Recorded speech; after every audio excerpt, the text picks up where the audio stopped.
오늘은 빌립보서 4장 11절로 13절의 말씀을 통해서 신앙 회복 탄력성을 가집시다라는 제목으로 말씀을 나누려고 합니다.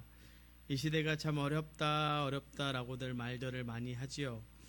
그런데 이 어려운 시대에도 성공하는 사람들이 분명하게 있다라고 하는 것입니다. 더 나아가 때로는 자신의 인생 앞에 놓여진 역경을 딛고 일어나서 성공한 사람들도 있습니다. 어쩌면 성공은 어려움이나 실패가 없는 것이 아니라 바로 역경과 시련을 극복해낸 상태를 말하는 것이지 않을까라는 생각을 해봅니다. 바로 이것이 회복 탄력성이라는 것입니다.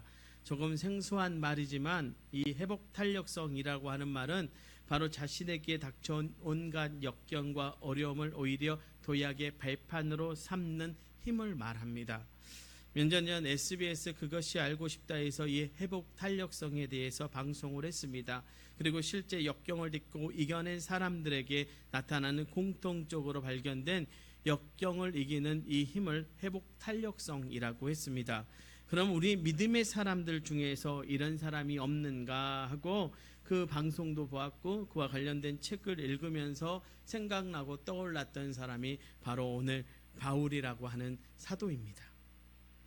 그래서 오늘 본문을 통해서 바울의 신앙에 있어서 회복 탄력성은 무엇이고 우리는 또 삶 속에서 어떻게 하면 이 신앙의 회복 탄력성을 통해서 우리의 믿음이 성장되어지고 또 신앙에 있는 역경과 삶의 역경을 이겨낼 수 있는지 말씀을 통해서 조금 나누어 보려고 합니다.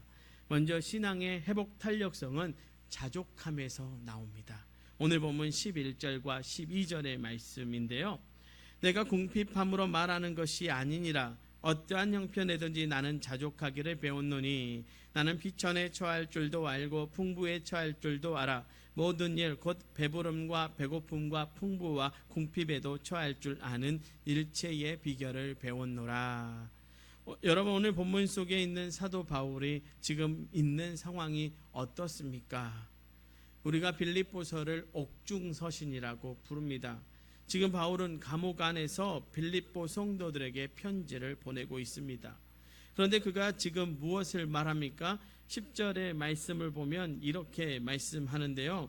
내가 주 안에서 크게 기뻐함은 너희가 나를 하던 것이 이제 다시 싹이 남이니 너희가 또한 이를 위하여 생각은 하였으나 기회가 없었느니라. 아마도 빌립보 교회에서 바울에게 계속해서 재정적인 지원, 즉 헌금을 보내려고 했으나 그것이 뜻대로 잘 되지 않다가 에바브로디도를 통해서 드디어 전달되었던 것에 대하여 감사의 표시를 한 후에 무언가를 말하고 있습니다. 즉 빌립보 교회의 관심에 대하여 감사와 기쁨을 나타낸 것입니다. 그러나 그 감사와 기쁨은 어디로부터 온 것입니까? 바울의 궁핍함이 해결된 것으로부터 온 것이 아니라 바로 빌립보 성도들의 마음으로부터 옴을 강조하기 위해서 11절과 12절의 말씀을 합니다. 바로 이것이 바울의 신앙의 회복 탄력성입니다. 자족하는 것이죠. 자족이라는 말은 당시 헬라 스토아파의 윤리의 가장 핵심되는 덕목으로 바울은 당시에 널리 사용되던 그 단어를 가져다가 지금 자신의 상태에 대해서 자신의 상황에 대해서 우리에게 설명합니다. 그 내용은 이렇습니다. 환경의 지배를 받지 않고 자신의 내면의 자원으로 만족해하는 태도를 자족이라고 합니다. 여러분, 이것이 사실은 회복 탄력성을 가진 사람들의 특징 중에 하나입니다. 그것이 알고 싶다의 이 회복 탄력성에 대해서 이야기하는데 한 교수의 이야기를 합니다. 서울대학교 지구환경부학과의 이상묵 교수의 이야기를 하는데요. 그가 45세가 되던 2006년 캘리포니아 공과대학의 공동으로 야외 지질조사 프로젝트에 참석해서 그것을 진행하던 중에 자기가 타고 있던 차량이 정복되는 사고를 당하게 됩니다. 이 사고로 이 교수님의 상태가 어떻게 되냐면 목 아래로 전혀 쓸 수 없는 전신마비의 상태가 되어버렸습니다. 그래서 목 아래로는 전혀 움직일 수 없어서 의사표시를 눈에 이 깜빡거림으로 하게 되었는데, 근데 놀라운 것은 그가 그렇게 처한 상황에서 단 6개월 만에 일상생활을 복귀하는, 일상생활로 돌아오는 놀라운 기적을 보여줍니다. 그래서 이 SBS 그것이 알고 싶다 팀에서 도대체 어떻게 그것이 가능한가 하고 이 이상목 교수님에 대해서 조사하고 이렇게 또 만나보던 중에 다른 사람들과 다른 부분을 발견했는데 바로 이것이었습니다. 이상목 교수가 자기가 처한 상황을 그대로 받아들였다는 것입니다. 그리고 그 상황에서 내가 할 수 있는 것이 무엇인지를 찾아서 했다라고 하는 것입니다. 여러분, 이것이 어렵죠? 여러분 생각해 보세요. 정상적으로 생활하던 사람이 갑자기 사고로 인해서 목 아래로 모든 것을 쓸 수 없는 형편이 된다면 여러분 같으면 어떻게 하겠습니까? 아마 좌절하고 주저앉아서 내 인생이 왜 이래 하고 내 팔자가 이러지 하고 여러분 통곡하고 울고만 있지 않았겠습니까? 그런데 이 교수님은 그냥 인정했다는 것이죠. 그래, 사고로 어쩔 수 없지. 내 형편이 이런데 이제 이 형편 속에서 내가 무엇 할 수 있을까라고 하는 것을 생각하면서 내가 할 수 있는 것을 해나가 보자 이렇게 생각했더라는 것이고, 실제로 삶에서 그렇게 살았더니 그가 6개월 만에 정상적인 상황으로 돌아왔고 지금도 강의를 하고 있는 것입니다. 바로 이것이 자족입니다. 그런데 바울이 그렇다는 것입니다. 아니요. 놀라운 것은 바울 사도는 오히려 거기서 한 발짝 더 나아갑니다. 바울이 어떤가? 사도 바울이 감옥에 있음에도 불구하고 기쁘다라고 우리에게 말합니다. 빌립보서 1장 13절로 18절까지의 말씀입니다. 이러므로 나의 매임이 그리스도 안에서 모든 시대의 안과 그 밖의 모든 사람에게 나타났으니 형제 중 다수가 나의 매임으로 말미암아 주 안에서 신뢰함으로 겁없이 하나님의 말씀을 더욱 담대히 전하게 되었느니라. 어떤 이들은 투기와 분쟁으로, 어떤 이들은 착한 뜻으로 그리스도를 전파하나니 이들은 내가 복음을 번증하기 위하여 세우심을 받은 줄 알고 사랑으로 하나, 그들은 나의 매임에 괴로움을 더하게 할 줄로 생각하여 순수하지 못하게 다툼으로 그리스도를 전파하느니라. 그러면 무엇이냐? 거칠애로 하나 참으로 하나 무슨 방도로 하든지 전파되는 것은 그리스도니 이로써 나는 기뻐하고 또한 기뻐하리라. 내가 감옥에 있어도 기뻐하는 것, 그리고 내가 직접적으로 복음을 전하지 못해도 기뻐하는 것은 내가 어디서든지 복음을 전할 수 있고 나의 상황과 관계없이 복음 전파되는 것이니 기쁘다라고 이야기하고 있습니다. 저는 이것을 이렇게 표현해 보고 싶습니다. 바울은 지금 자신이 처한 상황과 환경을 그대로 받아들이는 것을 넘어서서 그 상황과 환경 속에서 순종하고 있다는 것입니다. 즉 자신이 처한 상황과 환경 속에서 하나님의 뜻을 찾고 그 뜻에 순종하는 사람, 그리고 나아가 그곳에서 사명을 발견하고 감당하는 바울의 모습을 우리가 발견할 수 있는 것입니다. 그런 사람이 말씀 가운데 또 누가 있을까요? 가만 생각해 보면 요셉이라고 하는 사람이 있습니다. 그가 어떻게 고백합니까? 창세기 50장 19절로 21절의 말씀이에요. 요셉이 그들에게 이르되 두려워하지 마소서, 내가 하나님을 대신하리이까. 당신들은 나를 해하려 하였으나 하나님은 그것을 선으로 바꾸사 오늘과 같이 많은 백성의 생명을 구원하게 하시려 하셨나니 당신들은 두려워하지 마소서, 내가 당신들과 당신들의 자녀들을 기르리이다 하고 그들을 간곡한 말로 위로하였더라. 여러분, 요셉의 인생을 살펴보면, 그리고 요셉의 인생을 묵상해 보면 어떻습니까? 순탄합니까? 평안합니까? 쉬웠습니까? 그가 아버지와 형제들과 살 때를 제하고 그가 순탄하게 살았다고 말할 수가 없습니다. 그런데 그런 그가 어떠네요? 그의 삶을 보면서 진짜로 어디에 있든지 자족하며 살았던 것 같습니다. 그것이 바로 요셉의 신앙의 회복 탄력성입니다. 그리고 나아가 어떻습니까? 그의 고백을 보면 결국 그런 인생의 여정을 통해서 그가 발견한 것이 사명이었다라고 하는 거죠. 여러분의 삶은 어떻습니까? 사실 이 세대가요, 신앙생활 편하다고 하기가 편하다고들 말합니다. 그런데 개개인 한 사람 한 사람 살펴보면 그렇지도 않은 것 같습니다. 더욱이 교회의 모습은 어떻습니까? 상상할 수 없는 일들이 발생합니다. 여러분 그 상황에만 집중할 것입니까? 저는 아니라고 생각합니다. 오히려 저와 여러분이 이때의 이 상황 속에, 그리고 여러분의 상황 속에서 자족함이 필요합니다. 그리고 그 자족함을 넘어서서 어때요? 사명을 발견해야 할 줄로 믿습니다. 제가 휴가 중에 어느 한 집사님을 만났습니다. 저는 그 집사님들 웃고 다니고요. 제 앞에서는 늘 긍정적으로 이야기하니까 형편이 나은 줄 알았습니다.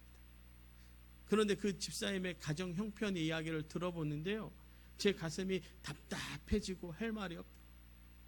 그 집사님의 이야기를 다 제가, 왜냐하면 개인적인 이야기라 다 이야기할 수는 없지 않겠습니까? 그 이야기를 다 들어주고 공감해주고 마지막에 이렇게 말했습니다. 집사님, 기도했으면 좋겠습니다. 집사님의 상황과 형편을 저도 잘 알겠지만 집사님이 상황 속에서 하나님이 무엇 원하시는지를 물었으면 좋겠습니다. 이렇게 말씀드립니다. 제가 목사로서 인간적으로는 집사님의 마음을 충분히 공감하지만 목사로서 부탁을 드립니다. 집사님 기도하시고 그 안에서 하나님의 뜻, 하나님이 무엇을 원하시는지를 물으십시오 하고 돌려보냈습니다. 저는 여러분에게 그렇게 말씀드리고 싶습니다. 여러분 기도하십시오. 그리고 하나님의 뜻을 받아들이십시오. 여러분의 상황을 있는 그대로 받아들이는 힘, 그리고 나아가 그 안에서 오히려 좌절하고 실망하기보다 하나님의 뜻이 무엇인지를 생각하고 내가 여기서 무엇을 할 수 있을까를 생각하는 힘, 그리고 그것을 해나가는 힘, 그것이 바로 회복 탄력성, 특별히 신앙의 회복 탄력성이라는 것입니다. 사랑하는 성도 여러분, 저는 여러분이 성공하는 신앙인, 그 신앙의 회복 탄력성인 이 자족의 힘을 통해서 사명을 잘 감당해 나가는 여러분 되시기를 주님의 이름으로 부탁을 드립니다. 그럼 자족의 힘을 바탕으로 사명까지 나아갈 수 있었던 사도 바울의 신앙 회복성의 이 회복 탄력성의 두 번째 특징은 무엇인가? 오늘 말씀 가운데서 보면 그와 함께 하시는 능력 주시는 분과 그가 함께하고 있다라고 하는 것이죠. 그가 13절에 어떻게 고백합니까? 내게 능력 주시는 자 안에서 내가 모든 것을 할 수 있느니라. 사도 바울은 말합니다. 내게 능력 주시는 자 안에서. 여러분, 바울이 자족할 수 있고 사명자로 살 수 있는 것에 대해서 바울은 자기 스스로의 힘으로 자신의 지식과 지혜와 그리고 경험이라고 말하고 있지 않습니다. 바울은 이렇게 말합니다. 내게 능력 주시는 자 안에서 내가 모든 것을 할 수 있다라고 말합니다. 사실 성공하는 사람들, 즉 이 회복 탄력성이 높은 사람들의 공통된 특징 중에 하나가 뛰어난 사회성을 바탕으로 하는 대인관계 능력이라고 말합니다. 역경과 위기가 닥쳤을 때 회복 탄력성이 높은 사람들은 주위 사람들로부터 많은 도움을 받는다는 것입니다. 이것을 회복 탄력성이라고 하는 책에서는 이렇게 설명합니다. 인간관계는 삶의 모든 것이라 해도 과언이 아니다. 삶 자체가 만남과 헤어짐의 연속이기에 좋은 인간관계를 맺는 사람은 그만큼 건강하고 강한 삶을 살아가게 된다. 높은 수준의 대인관계 능력은 곧 회복 탄력성의 탄탄한 기초가 된다. 즉 사람은 혼자서는 강할 수가 없다는 것이다. 사도 바울을 보시면 어떻습니까? 그의 편지, 이 서신서의 말미에는 항상 누구의 이름이 있습니까? 자기를 도왔던 동역자들의 이름이 들어갑니다. 그만큼 바울 주변에는 돕는 사람들이 많았다는 것입니다. 바울을 사랑하는 사람도 바울을 사랑했던 사람들도 많았습니다. 그만큼 어떤 상황에서도 일어설 수 있도록 도와줄 수 있는 사람들이 많았다는 것입니다. 여러분의 주변은 어떻습니까? 여러분의 주변의 이웃에게 여러분은 어떤 사람입니까? 사랑하는 성도 여러분, 누군가 여러분을 도와줄 수 있고 때로는 누군가를 세워줄 수 있는 여러분 되시기를 주님의 이름으로 부탁을 드립니다. 물론 이런 인간관계, 이런 대인관계도 저는 중요하다라고 생각합니다. 그러나 오늘 바울이 우리에게 더 궁극적인 관계에 대해서 이야기했다라고 하는 것이죠. 바로 그분과의 관계가 바울이 갖는 신앙 회복 탄력성의 궁극적인 힘이죠. 누구시죠? 바로 예수님이십니다. 바울은 오늘 말씀에서 내게 능력 주시는 자 안에서라고 표현합니다. 더 나아가 안에서라고 말합니다. 즉 바울과 그리스도는 늘 함께 한다는 것을 의미합니다. 그 삶 자체가 예수의 삶이고 예수의 삶이 바로 바울을 통해서 나타나고 있는 것입니다.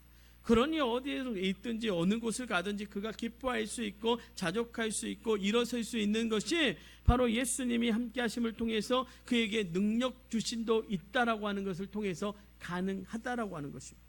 그것은 요셉에게서도 발견되는 사실입니다. 그가 노예로 팔려갔을 때 그리고 그가 옥에 갇혔을 때 성경은 무엇이라고 말씀합니까? 창세기 39장 2절의 말씀을 보니까 이렇게 말합니다.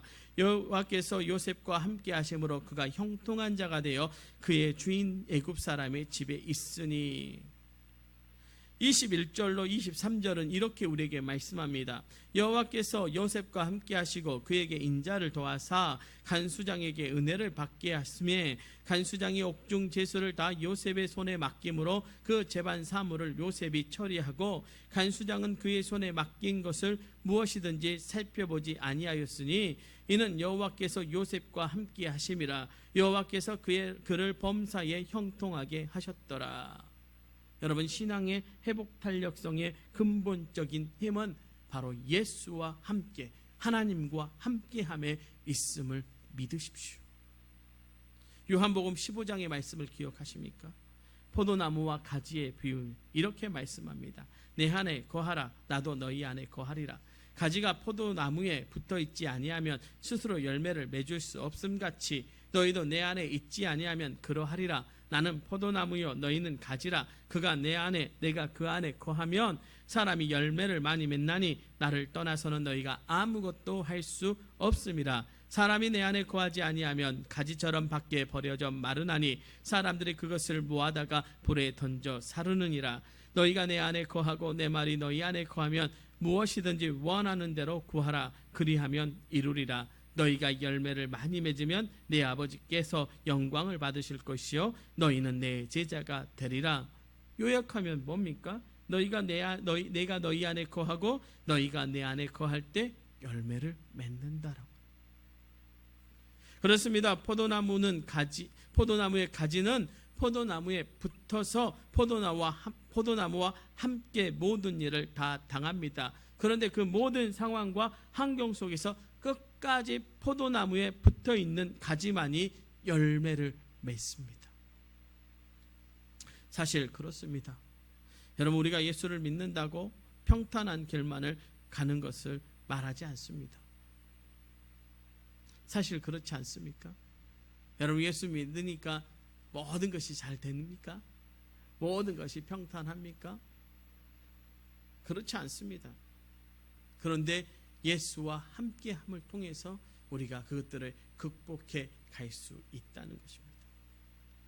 사도 바울의 오늘 고백의 내용을 제대로 파악해 보면 이렇게 번역될 것입니다.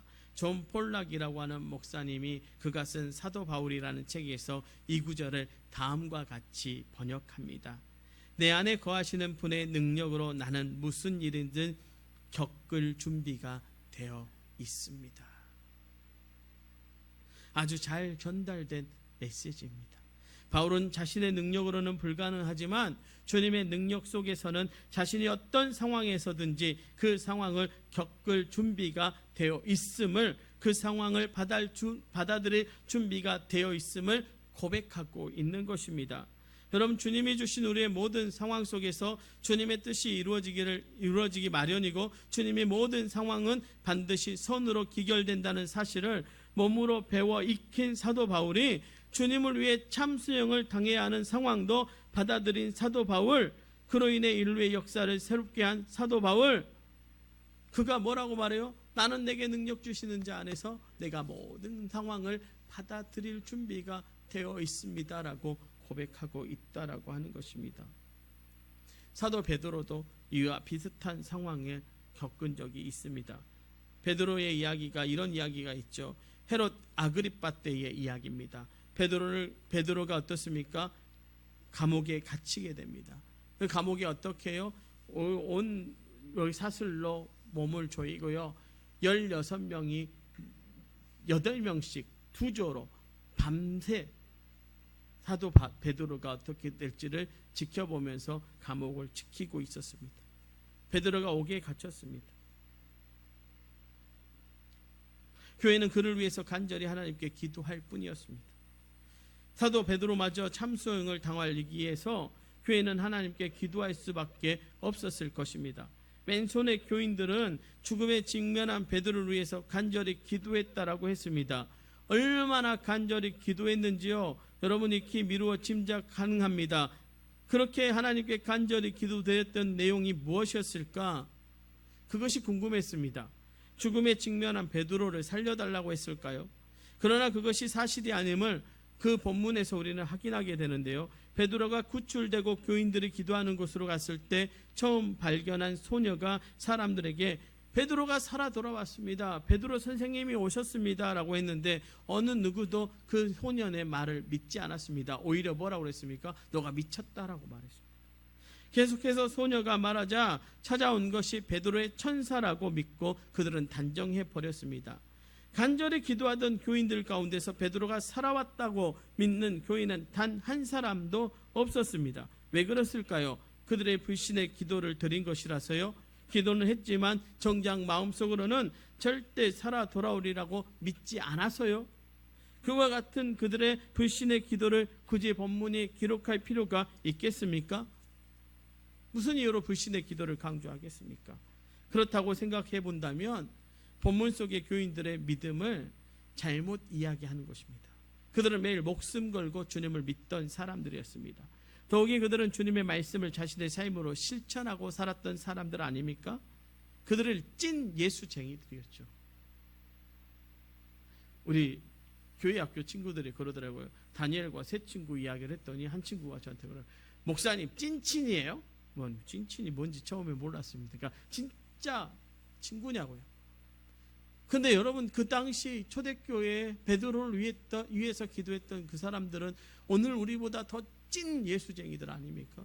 정말 그들은 아마 그들의 삶을 후벼파면 예수 말고는 남는 게 없는 사람들 아닙니까? 그런 그들의 입으로 베드로를 살려달라고 기도하면서 마음속으로는 살아 돌아온 베드로를 믿지 않는다. 여러분, 말이 안 되지 않습니까? 그들은 간절히 기도하는 이유, 그들이 정말로 소년의 말을 믿지 못했던 이유가 무엇인가 하는 것이죠. 무엇을 정말 기도했을까? 초대교회 교인들의 기도의 내용을 좀 찾아보면 알 수가 있는데 사도행전 4장에 나옵니다. 안전뱅이를 예수 그리스도의 이름으로 낫게 해주고 예수 그리스도를 증언했습니다. 유대인들이 두 사도를 불러서 다시는 예수의 이름으로 무언가를 내지 말라고 이업한 뒤에 풀러주는데 사도행전 4장 28절로 32절에 그 내용이 나옵니다. 근데 그때 사도 베드로가 이렇게 기도하지요. 주여, 이제도 그들의 위협함을 굽어보시고 종들로 하여금 하나님을 보시게 하시고 병을 낫게 하시고 표적함을 예수의 이름으로 이루어지게 하옵소서. 이 기도를 세 가지로 요약할 수 있는데 이겁니다. 박해자들의 위협을 굽어 살펴달라고, 그 다음에 하나님의 말씀을 담대히 전하게 해달라고, 예수의 이름으로 병자를 낫게 하고 표적과 기적을 달라는 것이었습니다. 나아가 4장 19절로 20절은 베드로는 이렇게 말합니다. 하나님 앞에서 너희 말을 듣는 것이 하나님 말씀을 듣는 것보다 옳은가 판단하라. 우리는 보고 들은 것을 말하지 아니할 수 없노라. 이로써 유대교 지도자들의 위협을 전혀 위협으로 받아들이지 않았다는 것을 알 수 있습니다. 오히려 이미 담대하게 하나님의 말씀을 전하고 있었습니다. 너희가 못 박은 예수를 하나님이 다시 살리셨음을 전했습니다. 그게 왜 가능할까? 예수님과 함께 그 일을 당할 준비가 되어 있었기 때문입니다. 나아가 더 중요한 이야기, 40년 동안 단 한 번도 일어난 본 적이 없는 선천성 안전뱅이를 예수님의 이름으로 낫게 한 이 이야기를 사도들과 교인들에게 이야기해 줍니다. 그리고 기도하는 교인들은 그들을 위협하는 박해자들로부터 위협에 벗어나게 해달라고 기도한 적이 없습니다. 오히려요, 어떤 상황 속에서도 주님의 증인으로 살게 해달라고 기도했던 것입니다. 그 상황을 믿음으로 받아들이고요, 그 모든 믿음 속에서 진정한 그리스도인으로 살아가기 위해 기도한 건 사도 바울처럼 나의 모든 상황은 하나님의 뜻에 있음을 몸으로 배우고 익힌 교인들, 그들이 말하는 거죠. 내 안에 거하시는 주님의 능력 속에서 나는 무슨 일이든지 겪을 준비가 되어 있다라고. 초대교회 교인들의 기도의 구체적인 내용과 그것을 깨닫게 되면 죽음에 직면한 베드로의 마음과 그 교인들의 기도 내용을 알 수가 있는 것 아니겠습니까? 교인들은 무조건 살려달라고 기도한 것이 아니라 절제절명의 상황, 죽음 앞에서 주님의 증인답게 처신해 달라고 기도한 것입니다. 여러분, 이것이 오늘 우리가 가져야 할 신앙의 회복 탄력성 아니겠습니까? 저는 요즘 이런 생각을 합니다. 교회가 다시 더디감을 배워야 되겠다라고 하는 것이죠. 예수가 십자가 지고 한 발짝 한 발짝 그 온 몸에서 흐르는 피를 땅바닥에 흘려가면서 그 골고다 언덕을 올라갔을 때 예수님은 단 한 번도 빨리 간 적이 없습니다. 천천히 가셨을 것입니다. 예수님이 이 땅에 오셔서 단 한 번도 속히 가신 적이 없습니다. 늘 연약한 사람들, 아픈 사람들과 발을 맞추면서 걸어가셨습니다. 제가 속히 가신 적이 없다라고 말하는 것이 속히 자리를 피하신 적은 있습니다. 그러나 예수의 삶이 그랬다라고 하는 것입니다. 예수를 진짜로 만나고 경험하고 믿음의 사람들이라고 고백했던 사람들, 그들은 예수님의 발자국 그들의 삶에서 느꼈고 예수님과 함께 늘 그 일을 어떤 일이든지 겪을 준비가 되어 있었던 사람들입니다. 그러니까 어떤 상황이 와도 그 상황 앞에 두려워하거나 떨거나 하지 않았던 것이죠. 여러분, 예수님의 그 말씀을 저는 전적으로 믿어야 된다고 생각합니다. 세상에서 너희가 환난을 당하나 담대하라. 내가 세상을 이겼노라. 여러분, 정말 세상을 이긴 그 예수님과 여러분은 한 주간의 삶을 함께 살아가고 있습니까? 여러분, 예수님 때문에 지금 여러분의 있는 상황들이 만족함을 느끼십니까? 여러분, 예수님 때문에, 예수님이 내 안에 계신다라고 하는 사실 때문에 여러분의 삶에서 예수의 향기가 드러나기를, 여러분의 삶의 자리에서 날마다 하나님의 뜻을 물으며 하나님의 뜻대로 살아가기를, 그래서 순종함으로 여러분의 사명을 감당하고 계십니까? 오히려 우리는 우리의 기도가 들어지지 않았다고, 기도에 응답이 없다고 좌절하고 주저앉아서 마치 아이들처럼 투덜투덜 부모에게 투덜대는 그 모습으로 아직도 여전히 어린아이와 같은 신앙으로 있다면 여러분, 그 모습은 주님이 원하시는 모습이 아닐 것입니다. 이제 우리가 회복탄력성, 신앙의 회복탄력성을 가지십시다. 여러분, 이만큼도 은혜 아닙니까? 지금까지 지내온 것이 다 은혜라고 우리의 입술로 고백한다면 우리가 우리의 삶 속에서 예수님이 계신 것 하나만으로도 만족할 수 있기를 주님의 이름으로 부탁을 드립니다. 하박국 선지자의 고백처럼 아무것도 없어도 나는 주님만으로 만족합니다. 그리고 거기서 한 발짝 더 나아가십시다. 오늘 사도 바울의 고백처럼 우리는 그 안에서 주님의 사명을 발견해야 할 줄로 믿습니다. 분명히 여러분을 여러분의 삶 가운데 복음의 종으로 부르신 주님의 역사하심이 있습니다. 이제 그 종소리를 내십시다. 여러분, 날마다 여러분의 삶에서 예수 그리스도의 향기가 나기를 주님의 이름으로 부탁을 드립니다. 여러분이 예수 그리스도의 편지되어지시기를 부탁을 드립니다. 그리고 그 모든 일을 감당할 때 이렇게 고백하십시오.